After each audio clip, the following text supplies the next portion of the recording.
memastikan upaya mitigasi peta-peta terjadinya kemacetan, longsor, banjir gitu ya. Ini yang kemudian sudah kami komunikasikan dengan PU Bina Marga dan alhamdulillahnya tidak ada pekerjaan secara krusial yang kemudian berpotensi mengganggu arus lalu lintas. Sebenarnya kalau bicara rule, kalau itu jalan kabupaten kita komunikasinya ke kabupaten, tapi nggak semuanya masyarakat tahu nomor call centernya kabupaten. Betul. Kan? Nomor teleponnya berapa? Iya, harus kemana? Harus bongkar-bongkar websitenya dulu, Iya, ya, betul, lalu diangkat dan seterusnya. Iya, betul. Maka kita gunakan medsos ini menjadi sebuah hal yang positif, ya disuarakan saja.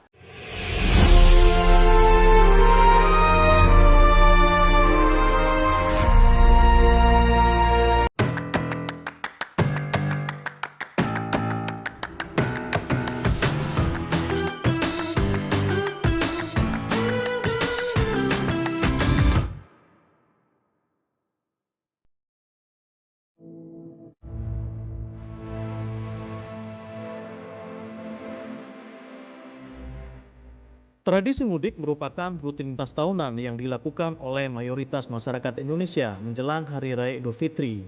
Jutaan masyarakat diprediksi akan kembali ke kampung halaman masing-masing untuk merayakan Hari Raya bersama keluarga. Di Jawa Timur, arus mudik diprediksi akan mengalami peningkatan dan menjadi salah satu simpul utama pergerakan pemudik di Pulau Jawa. Dalam menghadapi hal ini, DPRD Provinsi Jawa Timur terus melakukan upaya percepatan dan pengawalan melalui koordinasi lintas dinas dan juga OPD, guna memastikan kesiapan infrastruktur menjelang arus mudik. Namun, tidak sedikit keluhan dari para pemudik saat berada di perjalanan menuju ke kampung halaman, salah satunya yang ada di Jawa Timur. Mulai dari akses jalan yang rusak, penerangan jalan yang kurang maksimal, hingga kemacetan panjang yang terjadi di sejumlah titik. Banyak yang lubang, terus banyak apa namanya jenenge lampu-lampune iku lho Mas. Kadang kurang madang. Sering kan kalau pemudik naik motor biasanya melewati bengi, lewat malam.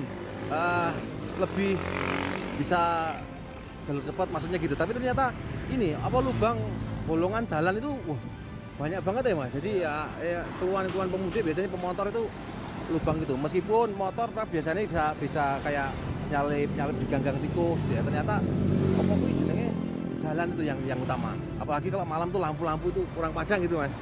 Pesan-pesan buat pemerintah lah itu belum supaya diperhatikan jalan-jalannya, terus lampu-lampunya. Kayaknya memang di tahun ini pemudik yang naik motor pengennya cepet itu terganggu dengan masalah jalan dan juga ini macetnya itu Mas. Paling ini sih Mas, banyak juga ya jalan-jalan yang rusak gitu kan. Kadang-kadang kan ini bareng sama musim hujan Mas. Jadi kalau ada genangan tuh kadang-kadang nggak tahu kalau berlubang seperti itu. Apalagi kalau malam tuh bahaya tuh. Apalagi yang udah penerangannya kurang, terus kemudian ada jalan yang berlubang, ketutup sama air, nah itu bahaya kalau motor ya. Karena itu banyak yang kondisinya perlu diperbaiki. Harapannya semoga segera cepat diperbaiki supaya nanti pengguna jalan yang lain itu bisa aman gitu Mas sampai rumah gitu ya, nggak terjadi apa-apa di jalan gitu. Kondisi ini tentu menjadi perhatian serius, mengingat keamanan dan kenyamanan pemudik menjadi prioritas yang paling utama. Terlebih, volume kendaraan diprediksi akan terus mengalami peningkatan setiap tahunnya, sehingga kesiapan infrastruktur menjadi hal yang sangat krusial. Dari Kediri, Jawa Timur, Tim Liputan Metro TV. Hari Raya Idul Fitri sudah di depan mata, tradisi mudik dinanti saat Lebaran.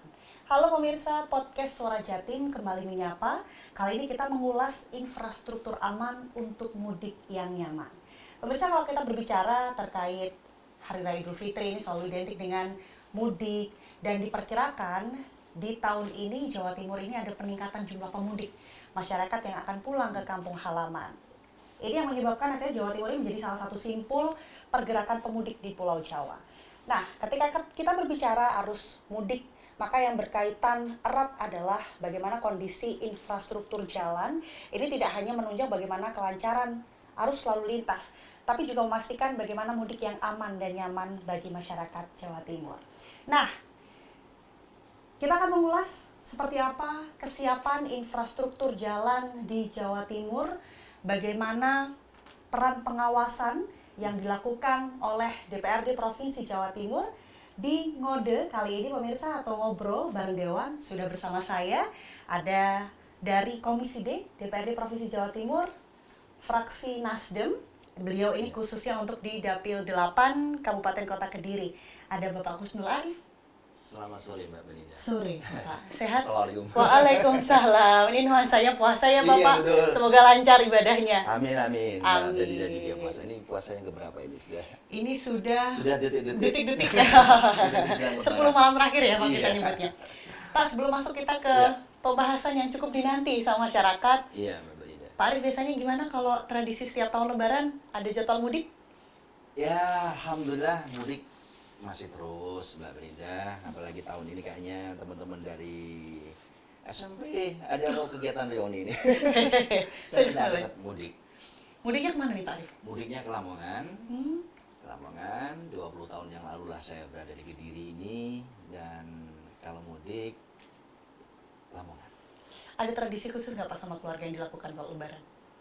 Ya sama pada umumnya sih, nggak ada yang spesial atau tertunda. Pada umumnya sama, silaturahim ke keluarga besar, ke handai tolan, ke teman-teman, ya sama seperti melepas kangen lah. Kalaupun ada beberapa insidentil, ya momentum seperti harlah, haul, itu aja sih Mbak. Jadwalnya semakin padat. Tentunya begitu. Semakin padat. Kalau di Komisi D Pak, kalau mau jalan-jalan Lebaran biasanya makin padat atau justru berkurang? Ya, Komisi D terakhir beberapa hari yang lalu kita melakukan koordinasi rapat kerja dengan PU Bina Marga dan Dinas Perhubungan kebetulan di Kediri. Setelah sebelumnya juga kita lakukan di Madiun terkait dengan kesiapan jelang mudik Lebaran dan menghadapi arus balik nantinya.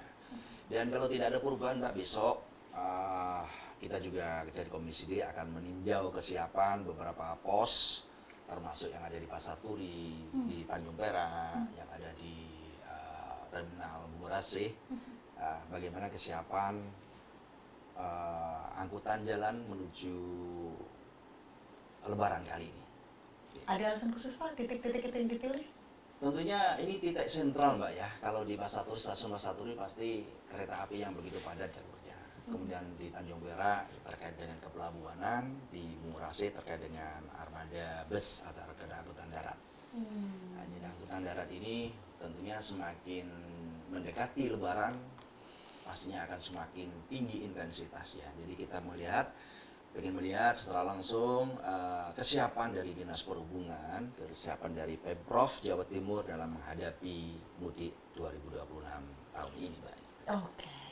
Nanti kita bedah satu persatu terkait nanti rencana seperti apa kesiapan mudik di Jawa Timur. Iya. Tapi kalau dilihat dari secara keseluruhan sejauh ini Pak Arif seperti apa? Apakah sudah cukup siap menerima jutaan masyarakat? Iya, betul sekali Mbak Belinda bahwa populasi atau arus mudik ya atau arus pergerakan secara nasional memang kalau dibandingkan 2025-2026 secara nasional ada penurunan 1,75% ya. Tapi kalau kita mau melihat ratingnya, Jawa Timur ini kita bicara asal pergerakan ada di peringkat 3 setelah Jawa Barat, DKI baru Jawa Timur. Itu setidaknya ada 15,61 juta. Kemudian tujuan pergerakan ini lebih tinggi lagi Mbak. Ya, tujuan pergerakan Jawa Timur ada di peringkat 2 setelah Jawa Tengah, itu ada 24,9 juta. Yang menghadapi arus pergerakan baik asal maupun tujuan ini, bagaimana kesiapan Provinsi Jawa Timur, mungkin begitu ya. Iya. Sebuah persiapannya matang, insya Allah sudah dilakukan oleh mitra kerja kami, baik dari Dinas Perhubungan maupun Dinas Bina Marga, PU Bina Marga. Akan tetapi dengan segala dinamikanya, kami berharap seluruh mitra kerja tidak terlena. Upaya antisipatif, mitigatif, rekayasa lalu lintas, koordinatif dengan pihak-pihak stakeholder yang berkepentingan di situ harus terus dilakukan. Meskipun segala sesuatunya sudah kita siapkan dengan matang, tapi dengan segala bentuk dinamikanya tahun-tahun kemarin, tahun-tahun sebelumnya ada saja sesuatu yang baru. Nah ini maka perlu upaya-upaya lain, upaya pencegahan, upaya antisipatif maupun mitigatif. Kalau dibilang siap, Pemprov siap.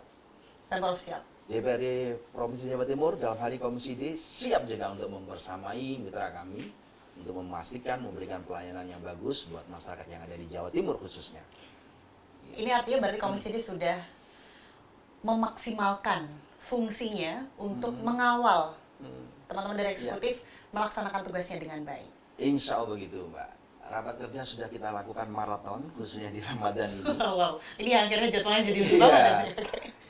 Kita komunikasi dengan pihak terkait, tidak hanya mitra kami, tapi kemudian ada pihak dari pemerintah daerah kabupaten kota. Juga kita bangun komunikasi dari Kementerian Pusat. Kalau di urusan jalan ada BPPJN, juga kita bangun komunikasi. Kurang lebih 2 minggu yang lalu kita ada rapat kerja, kita undang juga dari BPPJN di Komisi D. Ada Bina Marga, ada Dinas Perhubungan, sama-sama kita duduk bareng untuk memastikan mudik kali ini atau lebaran kali ini semuanya berjalan lancar. Upaya-upaya kesiapannya, kemudian termasuk antisipatifnya, beberapa titik yang kemudian rawan longsor, rawan macet, rawan kecelakaan, sudah dipetakan sedemikian rupa. Tapi sekali lagi Mbak, segala bentuk ikhtiar kita, nggak kemudian kita terlena. Kita sudah ikhtiar, tapi kita harus tetap siaga. Kurang lebih begitu. Mungkin boleh disinggung sedikit Pak Arif terkait evaluasi dari tahun lalu sehingga nanti jadi bahan pertimbangan di tahun ini. Apa yang menjadi bahan pertimbangan dari teman-teman OPD yang disampaikan ke DPRD komunikasinya seperti itu? Ya, beberapa poin tertentu terkait dengan titik kemacetan. Titik kemacetan, kemudian ada yang dinamikanya terus berubah. Ada titik-titik yang pasti langganan, misalkan pertigaan Mengkreng gitu. Langganan tuh Pak. Itu langganan. Saya kalau mudik habis ini juga lewat sana Mbak soalnya. Ke Nganjuk. Oh, Nganjuk. Oke, siap. Iya, itu langganan. Iya. Nah, rekayasa lalu lintas sudah disiapkan sedemikian rupa. Dinas Perhubungan Provinsi berkomunikasi dengan Dinas Perhubungan Kabupaten Kota, berkomunikasi dengan pihak kepolisian. Ini sudah dilakukan beberapa upaya. Rekayasa yang kemarin disampaikan ke kami ini sudah opsinya nggak hanya 1, 2, 3. Sudah banyak sekali opsi-opsi yang sudah disiapkan. Tapi ketika bicara lonjakan yang mungkin sudah kita perkirakan, kadang kan bukan sebuah kepastian, Mbak. Betul. Nah, potensi hal seperti itulah yang kami berharap Pemprov selalu siap menghadapi segala dinamikanya. Kemudian beberapa hal lagi yang evaluasi tahun-tahun sebelumnya, cuaca, Mbak. Bahwa sekarang kita pahami musim penghujan masih terus, dan ini tentunya akan mempengaruhi kualitas jalan. Ketika terjadi genangan di beberapa spot tertentu, maka kami mendorong Dinas PU Bina Marga untuk masif turun ke lapangan, tidak hanya menunggu bola laporan masyarakat, tapi menurunkan timnya secara berkala untuk memastikan ruas jalan provinsi yang jumlahnya nggak panjang, hanya 1.666, sekian kilo, untuk betul-betul jalan ini baik, aman, nyaman digunakan. Meskipun kemantapan jalan tidak sampai di atas 90%, akan tetapi kepastian, keamanan, dan kenyamanan masyarakat ketika menggunakan jalan adalah yang utama dan terutama. Itu yang selalu dikawal sama Komisi D ya Pak. Insya Allah begitu aja. Pak, tapi tadi sempat disinggung, salah satu yang diharapkan oleh DPRD adalah bahwa dinas-dinas terkait tidak hanya menunggu aspirasi dari masyarakat. Tapi sejauh ini Pak, apakah sudah banyak aspirasi yang diterima oleh DPRD khususnya Komisi D atau Pak Arif sendiri pribadi terkait kondisi mudik? Di beberapa kesempatan saat kami raker, maka ini akan ada potret Jawa Timur. Ada seluruh perwakilan dari seluruh dapil yang ada di Jawa Timur untuk duduk. Di situ banyak rekan-rekan dari Komisi D menyampaikan masukan atas laporan yang ada di masyarakat. Jadi potret Jawa Timur mungkin akan lebih pas ketika kita dalam sebuah forum rapat kerja Komisi D. Kemudian kalau laporan itu ada. Laporan-laporan itu pun update. Kalau kita bicara jembatan, jalan ini kan hampir selalu update, Mbak. Iya. Karena sesuatu yang kasat mata dilihat oleh masyarakat. Masyarakat juga menggunakan sehari-hari ya Pak. Kalau di Dapil 8 sendiri, Kota dan Kabupaten Kediri, kebetulan juga alhamdulillah ada banyak teman-teman media yang kemudian juga memberikan insight kepada kami bahwa ada jalan yang kemudian perlu dilakukan perhatian khusus karena bergelombang, karena lubang dan seterusnya. Ini masuk, Mbak. Tidak hanya dari teman-teman media, ada beberapa perangkat desa yang alhamdulillah sudah kami jalin khususnya di ruas jalur provinsi karena nggak banyak. Di Kabupaten Kediri ini hanya sekitar 79,3 kilo saja. Jalan provinsi ya? Jalan provinsi yang ada di kota Kediri hanya 9, something kilo aja, nggak sampai 10 kilo. Maka komunikasi kami tentunya jauh lebih mudah. Jauh lebih mudah. Jadi misalkan kalau di Kediri ada batas kota Kediri, Kandat sampai Kecamatan Ringin-Rejo. Itu jalan provinsi. Jalan provinsi. Ya, di situ saya cukup komunikasi dengan kepala desa yang dilalui itu dan sudah kami bangun itu komunikasi itu. Sudah kami duduk bersama juga antara kepala desa yang di jalur provinsi itu dengan PU Bina Marga. Pun demikian dari batas kota Kediri menuju Pare. Ada Gura. Kecamatan Gura di situ sampai Patung Garuda, Pare itu nanti ada beberapa ruas protokol, jalan protokol itu ada yang miliki kabupaten, ada yang dimiliki provinsi. Masih ke timur nanti ada Kecamatan Badas, ada beberapa desa yang dilalui jalur provinsi, seperti ada Desa Sekoto, Desa Beringin. Nah ini insya Allah seluruh kepala desa yang dilalui jalur provinsi sudah kami ajak diskusi, Mbak. Jauh-jauh sebelum puasa ini, Pak? Betul. Iya. Sudah kami ajak diskusi dan tidak ada dengan PJJ Bina Marga. Di lain kesempatan saya undang juga itu Dinas Perhubungan. Kaitannya dengan PJU misalnya. Secara terpisah berarti ya, Pak? Betul. Saya duduk bersama. Jadi saya minta responnya ketika ada kendala di lapangan. Supaya cepat kami tangani. Betul. Dan prakteknya Mbak Belinda dengan komunikasi seperti itu, alhamdulillah keluhan yang terjadi di jalur atau ruas provinsi minim. Tidak hanya sekali lagi tidak hanya pemerintah desa, tidak hanya jurnalis, tapi juga masyarakat ini akan mudah terkomunikasi. Ya kita berharap semakin hari semakin mantap, semakin tipis terjadinya gangguan, kemudian masyarakat menggunakan jalur provinsi khususnya ini akan semakin aman nyaman. Pak, tapi ada nggak sih secara langsung Pak Arief berdialog dengan masyarakat, aspirasi masyarakat terkait mudik di tahun ini, apa saja? Kalau untuk mudik secara langsung ya, jadi tidak hanya kita bicara jalan, tapi kita bicara mudik gitu ya. Mudik ada beberapa masyarakat yang kemudian ingin memastikan bahwa saat menggunakan PO atau transportasi darat itu batas atas tarif. Nah ini kaitannya dengan tarif yang menjadi sorotan. Kemudian yang kedua kaitannya dengan keselamatan ketika menggunakan kendaraan darat, Mbak. Ada kendaraan umum ya. Beberapa kesempatan sebelumnya kami mendapati laporan dari masyarakat dan ada media juga yang konfirmasi ke kami bahwa ada oknum salah satu PO yang kemudian mengendarai bus ini dalam kondisi ya mungkin bisa dengan kondisi kurang fit, gitu ya, dan membahayakan. Itu terjadi di Jombang kalau nggak salah waktu itu. Ya kami tentunya sangat menyayangkan ini dan kemudian kami berkomunikasi dengan Dinas Perhubungan supaya upaya-upaya pencegahan hal yang tidak diinginkan, mulai dari munculnya potensi konflik terkait dengan batasan tarif, keselamatan penumpang, di mana terkait dengan kondisi fisik kendaraan, terkait dengan kondisi fisik pengemudi harus betul-betul ditingkatkan. SOP yang sudah ada di PO masing-masing harus berjalan dengan baik dan kami minta Dinas Perhubungan untuk tidak segan-segan memberikan peringatan sampai pemutusan trayek kalau memang ini ditengarai ada pelanggaran yang fatal. Ini bentuk keseriusan DPRD Provinsi Jawa Timur untuk menjamin kenyamanan masyarakatnya ya Pak? Betul Mbak Belinda. Oke, Pak tadi sempat disinggung bahwa ketika rapat lintas OPD, lintas dinas, sudah dipaparkan titik-titik rawan. Kalau di Jawa Timur sendiri ini bisa jadi informasi untuk masyarakat ya Pak, bisa disampaikan di mana saja titik-titik atau jalan yang perlu perhatian khusus masyarakat ketika mereka melalui jalur-jalur itu? Siap. Mbak Belinda, kita di UPT PJJ Bina Marga ada ada 11 UPT di Jawa Timur ya. Iya. Mulai dari Surabaya, Madiun, Malang, Banyuwangi, Mojokerto, Pacitan, Probolinggo, Pamekasan, Bojonegoro, Kediri dan Jember.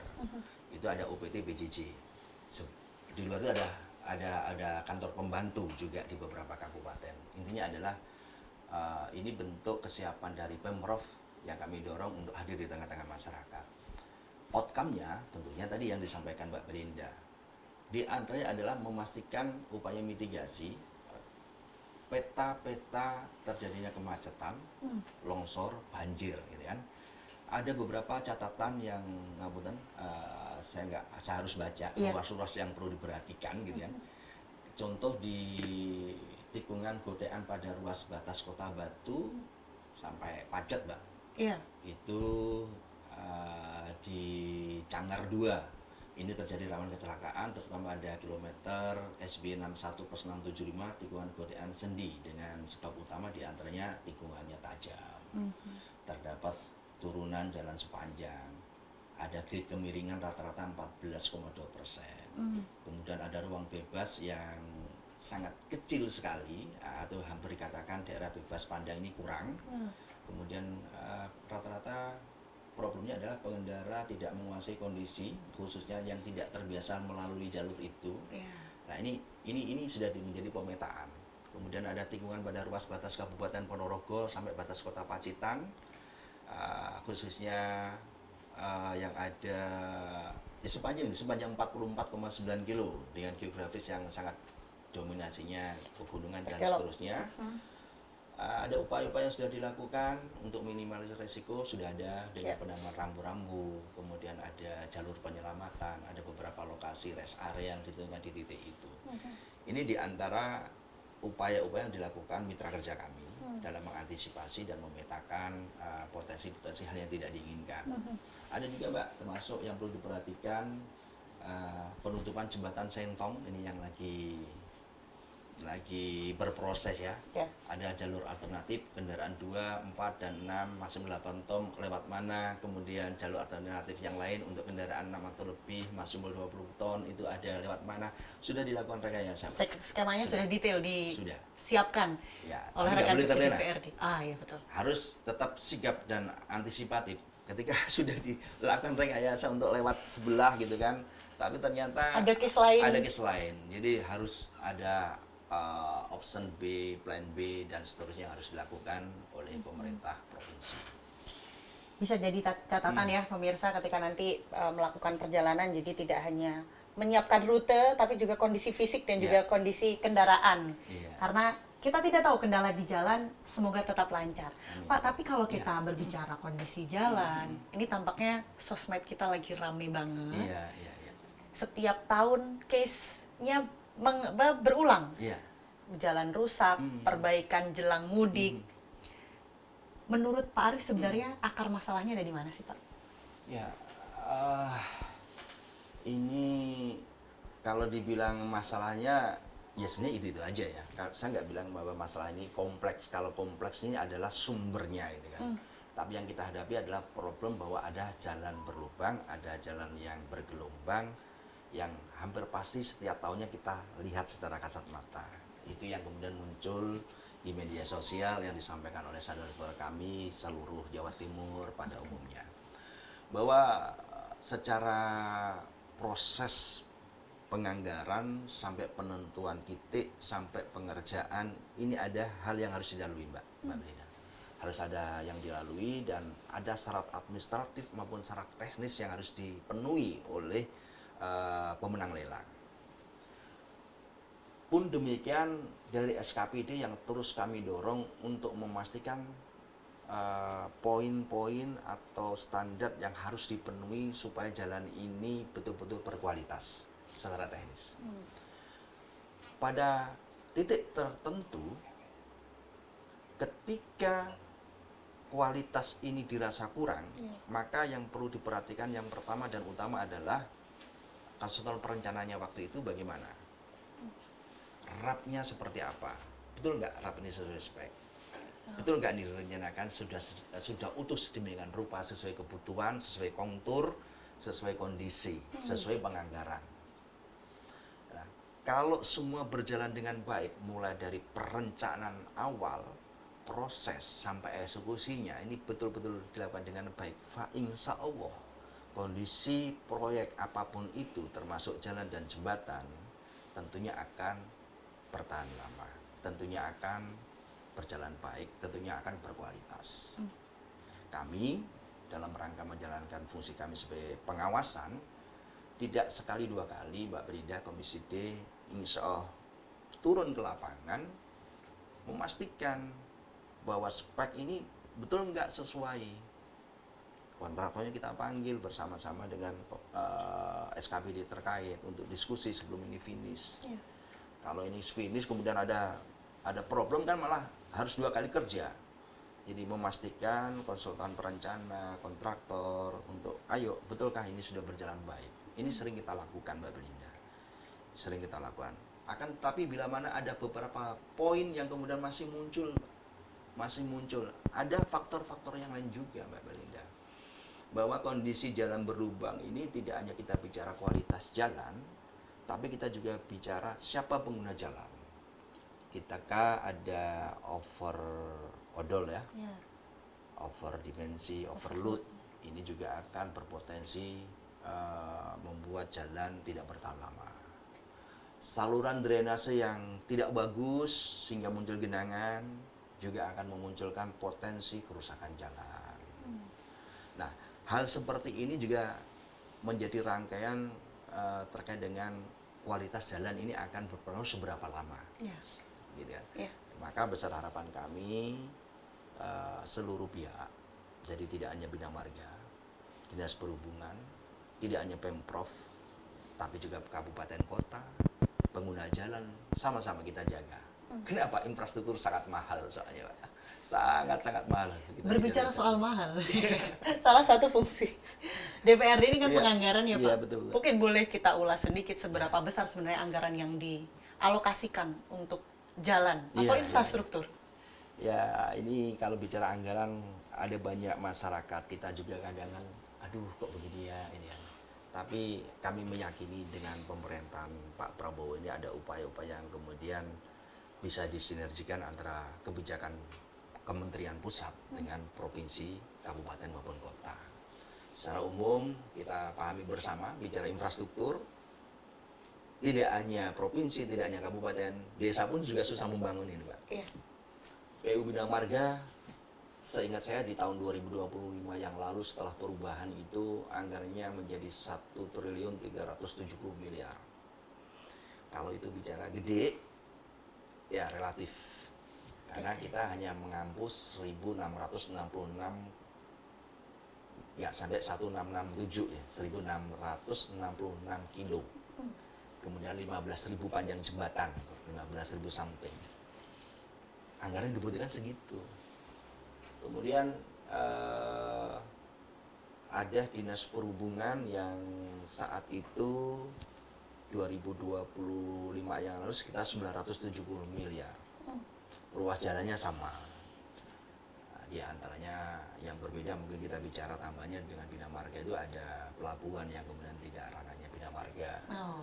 Kemudian ada Abdurrahman Saleh, kemudian ada Transjatim dan seterusnya, ada Translaut dan seterusnya, itu anggarannya sampai sekitar 970 miliar. Di tahun 2026 ini saya belum update perkembangannya di Banggar Pak ya, tapi seingat saya ada angka hanya sekitar 402 miliar PU Bina Marga. Artinya itu berkurangnya sekitar berapa itu Mbak? 900-an ya, Yep. atau 70 sekian persen. Yep. Lantas apakah akan menyurutkan semangat kami di legislatif, di Komisi D? Tidak. Apakah menyurutkan semangat teman-teman dari PU Bina Marga? Rasanya tidak. Bahwa dengan 402 miliar itu ada sekitar 250-an miliar itu untuk belanja pegawai, belanja operasional loh Mbak. Jadi bicara infrastruktur semakin sedikit kan? Yap, kalau dialokasikan untuk itu. Tapi kita tetap semangat, ada upaya-upaya yang harus dilakukan oleh Dinas PU Bina Marga untuk berkomunikasi dan berkolaborasi dengan kementerian. Program apa yang kemudian bisa diakses di bawah Jawa Timur. Oh, ada solusi berarti sebenarnya Pak Ada Arif. baik-baik itu, dan saya yakin Bu Gubernur, Bu Khofifah juga harus melakukan itu. Pun demikian dengan Dinas Perhubungan yang tadi saya sampaikan sekitar 970 miliar ini, kalau nggak salah hanya sekitar 430-an tuh Mbak sekarang.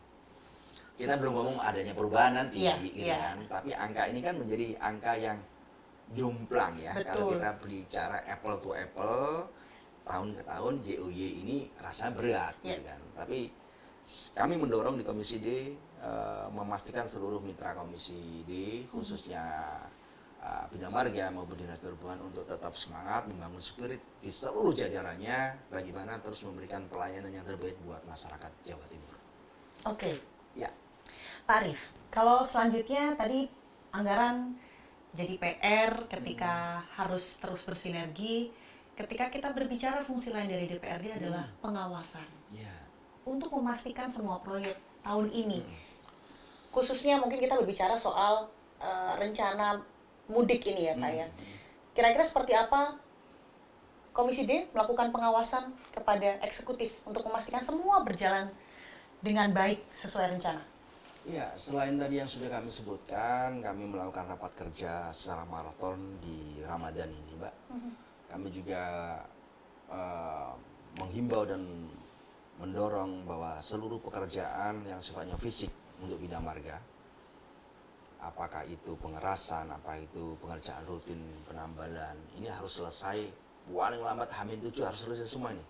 Supaya nanti ketika proses berjalannya arus mudik ini tidak kemudian terganggu. Ya. Pengennya membantu tapi justru mengganggu karena ada pengerjaan. Iya. Gitu kan. Ini yang kemudian sudah kami komunikasikan dengan PU Bina Marga, dan alhamdulillahnya tidak ada pekerjaan secara krusial yang kemudian berpotensi mengganggu arus lalu lintas. Oke. Justru dominasinya adalah memastikan kesiapan. Contoh, ada beberapa spot, tidak hanya spot rest area itu tidak kemudian hanya Dinas Perhubungan. Bina Marga juga ada rest area, ada pos-pos jaganya. Bahwa selain di UPT yang tadi saya sebutkan 11 itu, teman-teman Bina Marga juga ada kesiapan, bahkan pos-pos titik alat beratnya ini sudah di-prepare-kan, Mbak. Ada di titik mana itu sudah, di pos mana itu sudah. Ini upaya antisipatifnya. Jadi bahkan kemarin kami berdiskusi, teman-teman Bina Marga juga ada piket secara berkala untuk liburan ini. Jadi itu dari kesiapan, termasuk ketika bicara infrastruktur, selain kami visit di lokasi untuk melakukan checking di lapangan, Mbak ya, kondisinya apakah sesuai dengan RAP, apakah sesuai dengan yang direncanakan. Kami juga berupaya masif berkomunikasi dengan dinas ini, membangun komunikasi dengan masif ini, supaya hal-hal yang tidak diinginkan tidak terjadi. Amin. Semoga itu bisa jadi harapan kita bersama. Amin. Tapi kalau kita melihat realitasnya, Iya, Pak iya. Arif, Iya. salah satu keluhan masyarakat yang kayaknya berseliweran lah di FYP ya, bahasa Iya. anak-anak sekarang, Pak Arif, terkait keluhan masyarakat. Kalau kita berbicara jalan yang rusak, meskipun sudah secara berkala, saya yakin Komisi D terus-menerus Iya, melakukan iya. pengawasan, tapi realita di lapangan kan kadang berbicara berbeda ya Pak ya. Iya. Ketika menemukan jalan yang berlubang, masyarakat ini bisa berkeluh kemana sih Pak? Ya, jalan berubah. Ini Mbak Belinda, jalan ini kita bagi, jadi biar sama-sama memahami konstruksinya bahwa ini ada jalan nasional.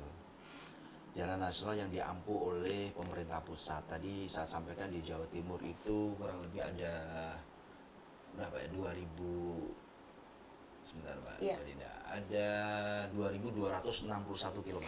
Ini jalan yang nasional. DPBCN Ya. di Jawa Timur. Kemudian provinsi ada 1666, sekian. Ya. Nyaris 1667 lah. 1666,9 saya. Kemudian ada jalan kabupaten, Mbak Belinda. Kabupaten ini tentunya dominasinya jauh lebih Besar, panjang, lebih panjang. jauh lebih luas. Angkanya juga lebih gitu besar, kan. ya. Pun demikian ketika kita bicara jembatan yang diampu oleh provinsi itu hanya sepanjang 15.250 meter. Dari total panjang jembatan di beragam kabupaten, di 38 kabupaten kota yang ada di Jawa Timur tentunya akan besar. Maka yang menjadi konsentrasi selama ini rata-rata adalah jalan yang diampu oleh kabupaten kota. Ya. Kenapa? Luasnya lebih panjang, potensi resikonya pasti lebih besar, gitu kan? Maka ketika ada saudara-saudara kami yang kemudian berkeluh kesah terkait dengan kondisi jalan, terus suarakan. Kalau kami menginginkan itu, Mbak Belinda, suarakan. Tinggal kita menyampaikannya kemana. Sebenarnya karena kan masyarakat nggak tahu, Mbak, ini jalur provinsi, ini jalan kabupaten, ini Bahasanya jalan tutup kota. mata lah kalau mereka taunya jalannya rusak begitu kan. Bang? Iya. Iya. Ya, yang kami lihat Kasat Mani adalah rusak. Iya. Yang bertanggung jawab adalah pemerintah. Perkara ini yang menjadi kewenangan dari pemerintah pusat, provinsi, kabupaten, kota, bukannya saudara-saudara kami yang di Jawa Timur nggak mau tahu, gitu kan? Tapi yang kita lihat ya apa yang di depan mata ini kita suarakan. Dan itu boleh sah-sah aja, Mbak. Maka sebenarnya kalau bicara rule, kalau itu jalan kabupaten kita komunikasinya ke kabupaten, tapi nggak semuanya masyarakat tahu nomor call centernya kabupaten. Betul. Kan? Nomor teleponnya berapa? Iya. Harus kemana? Harus bongkar-bongkar websitenya dulu, Iya, ya, betul, diangkat betul. dan seterusnya. Iya, betul. Maka kita gunakan medsos ini menjadi sebuah hal yang positif, ya disuarakan saja. Harapannya nanti silakanlah, kalau di situ biasanya kalau FYP kan pasti ada mentionnya, kalau posting ada mentionnya ya disampaikan ke dinas terkait, hashtagnya atau mentionnya. Kami menilai itu adalah masukan, jadi tidak kemudian kita tutup mata tutup telinga, bahwa yang tahu persis kondisi sejatinya adalah masyarakat yang ada di lapangan secara langsung. Maka masukan ini pasti kami anggap masukan positif. Dan ketika kami temui masukan ini entah dari media sosial, entah dari masukan masyarakat, dari perangkat desa, kalau itu jalur provinsi enak banget buat kami untuk berkomunikasi secara langsung. Kita komunikasi secara langsung seperti janjinya gubernur, 1 kali 24 jam, lubang diselesai. Itu possible ya, Pak? Possible. Dalam berlubang ya, possible. Dan ini sudah terjadi, sudah ada realisasinya. Kemudian kalau jalur atau jalan ini adalah jalan yang diambil oleh pemerintah pusat, ya kami berusaha bisa berkomunikasi dengan pihak terkait, BPPJN. Mungkin Mbak Belinda dengar yang kemarin di Jombang. Iya. Ya banyak begitu kelihatan, mungkin kita jalan biasa nggak begitu kelihatan menghindari mobil atau motor, tapi begitu tidak tahu itu di drone atau apa itu sehingga tampak dari atas, kelihatan parah. Parahnya rusak. Nah akhirnya Bu Khofifah berkomunikasi dengan BPPJN dan alhamdulillah kan sudah teratasi. Di Kediri ada ruas jalur Jalan Hasanuddin, Imam Bonjol yang saat ini masih proses perbaikan di BPPJN. Nah upaya kami berkomunikasi BPPJN supaya itu menjadi perhatian. Pun demikian ketika terjadi jalan yang diampu oleh kabupaten atau kota mengalami kerusakan, kami ada kolega legislatif yang ada di kabupaten kota, kami suarakan, kami komunikasikan. Pun demikian kami mendorong dinas terkait, Bina Marga Provinsi Jawa Timur untuk bekerja sama, untuk berkomunikasi, untuk berkoordinasi juga dengan dinas PU yang ada di kabupaten kota. Ya, kalau selama komunikasi ini berjalan baik, koordinasi berjalan dengan baik, saya yakin segala bentuk tanda kutip kita bicara halangan atau sesuatu yang tidak kita inginkan ini bisa ada jalan keluarnya dengan cepat, gitu Mbak Belinda. Ini kalau komunikasinya baik Ya. Pak. Harus baik dong. Harus baik. Tapi kalau misalkan ini case-nya adalah ketika masyarakat sudah bersuara, sudah FYP, sudah viral di mana-mana videonya, tapi nyatanya masih belum ada respon dari pemerintah terkait. Apa yang harus dilakukan oleh masyarakat? Ya, ada banyak hal Mbak ya. Kita ketika di media sosial sudah sudah FYP, sudah viral, kemudian teman-teman media juga sudah membantu ngawal pemberitaan misalkan, tapi kok dari pemerintah setempat ini belum ada proses perbaikan, ya ada beberapa potensi kejadian. Satu, betulkah ini sudah ditangkap oleh pemerintah yang mengampu? Gitu kan. Jangan-jangan nggak sampai ini, Mbak. Oke. Nggak sampai. Nggak sampai gimana? Loh, ini bukan jalan provinsi, misalkan begitu. Ini bukan jalan kabupaten, loh, tapi jalan nasional, misalkan begitu. Betulkah itu sudah terkonfirmasi ke yang ngampu jalan? Dan yang lebih pas memastikan adalah harusnya sudah ada statement dari siapapun itu, baik legislatif maupun eksekutif. Oke, Ya, untuk bahwa- memastikan ini jalan siapa dulu gitu ya, Iya, Pak ya? artinya bukan bahwa ini sudah terfollow up. Oh, baik. Saya khawatir tidak berjalan karena belum terkomunikasi sehingga belum terfollow up. Tapi kalau sudah ada kebijakan, sudah ada statement dari pemerintah setempat, meskipun taruhlah jalur provinsi, Ya. tapi ini terkomunikasi oleh pemerintah kabupaten kota, maka harusnya kan terkomunikasilah ini ke pemerintah provinsi, gitu kan? Selama ini sudah diterima oleh provinsi, saya yakin ada follow up.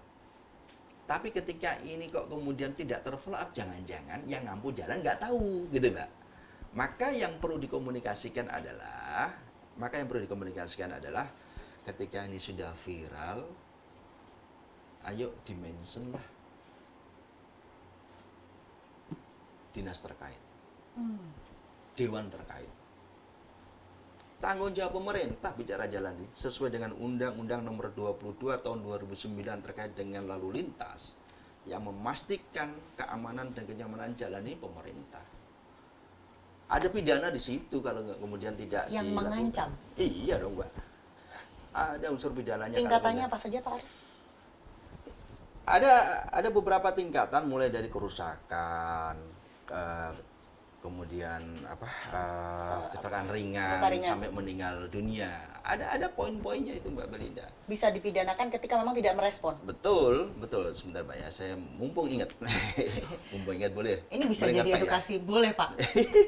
Biar masyarakat juga paham bahwa Iya, itu hak iya. kami untuk mendapatkan jalan yang nyaman. Betul, Mbak. Coba ini, saya coba baca. Pasal 273 Undang-Undang Nomor 22 Tahun 2009 tentang lalu lintas angkutan jalan. Di antaranya saya baca poin to poinnya ya. Iya. Setiap penyelenggara jalan yang tidak dengan segera dan patut memperbaiki jalan yang rusak yang mengakibatkan kecelakaan lalu lintas sebagaimana dimaksud pada pasal 24 ayat 1 sehingga menimbulkan korban luka ringan dan atau kerusakan kendaraan dan atau barang dipidana dengan penjara paling lama 6 bulan. Ini ringan. Kemudian berikutnya, dalam hal perbuatan sebenarnya dimaksud pada ayat 1 tadi mengakibatkan luka berat. Nah, ini agak berat, Mbak. Pelaku dipidana dengan pidana penjara paling lama 1 tahun atau denda paling banyak 24 juta. Berat. Dalam hal perbuatan sebenarnya dimaksud pada ayat 1 mengakibatkan orang lain meninggal dunia. Nah, Mbak, pelaku dipidana dengan pidana penjara paling lama 5 tahun atau denda sebanyak 120 juta.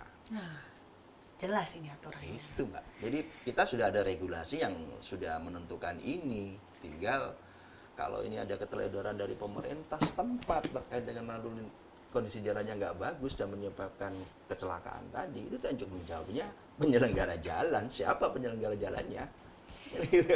Jadi mari kita kawal bersama Iya begitu ya dong. Pak Arif Iya, ya. betul Pak, betul. Kalau kita berbicara hak kita menggunakan jalan. Iya. Pak, tapi kita kembali ke mudik ya. Ya. Ini sudah banyak catatan untuk masyarakat difahami bahwa kita punya hak, ada aturan yang mengikat, kita boleh terus bersuara karena memang itu hak kami untuk bersuara asal bijak dan sesuai Iya, kepada siapa kita bersuara.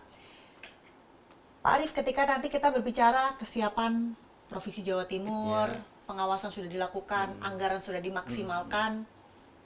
Apa pesan Pak Arif untuk para masyarakat Jawa Timur yang akan pulang ke kampung halaman ini? Ya, tentunya saya mengucapkan pertama selamat bersilaturahim dengan keluarga, selamat merayakan Hari Raya Idul Fitri buat saudara kami yang ada di Jawa Timur khususnya. Pesan yang mungkin bisa saya sampaikan, bagaimana nanti ketika panjenengan semua pulang kampung, mudik sampai balik, pastikan kondisinya jenengan fit, pastikan kondisi kendaraan yang jenengan gunakan juga fit maupun baik, berkendara dengan baik, hati-hati di jalan. Tujuan kita pulang kampung untuk bersilaturahim, bercengkrama dengan keluarga. Jangan sampai ternoda dengan hal yang kemudian tidak kita pedulikan ketika berada di jalan raya. Ini adalah agenda rutin, sambung silaturahim adalah hal yang baik. Ayo sama-sama kita jaga proses perjalanan pulang kampung maupun balik dengan baik. Gitu, Mbak Frida. Terima kasih banyak Pak Arief untuk edukasinya ya. Paling penting kayaknya hari ini poin kita. Terima kasih juga sudah mengawal seluruh program agar bisa nyaman dirasakan oleh masyarakat. Nantinya ketika mudik, hati-hati pemirsa, selamat berlebaran, bersilaturahmi dengan keluarga. Kita sudah berpuasa 30 hari, semoga kita bisa mendapatkan pahalanya dari apa ibadah yang kita lakukan selama 1 bulan. Bapak terima kasih, semoga sehat selalu. Bapak juga hati-hati nanti mudiknya. Iya, sama-sama Mbak Frida, sama-sama. Selamat mudik Pak Arief. Terima kasih Mbak Frida. Selamat mudik juga pemirsa. Demikian untuk episode podcast Suara Jatim kali ini di Ngode, Ngobrol Bareng Dewan, persembahan dari DPRD Provinsi Jawa Timur. Semoga apa yang bisa kita sampaikan hari ini mendapatkan manfaat untuk teman-teman atau untuk pemirsa. Saya Belinda Firda, mewakili seluruh kru yang bertugas, pamit undur diri dan sampai jumpa. Bapak terima kasih. Terima kasih Mbak Frida.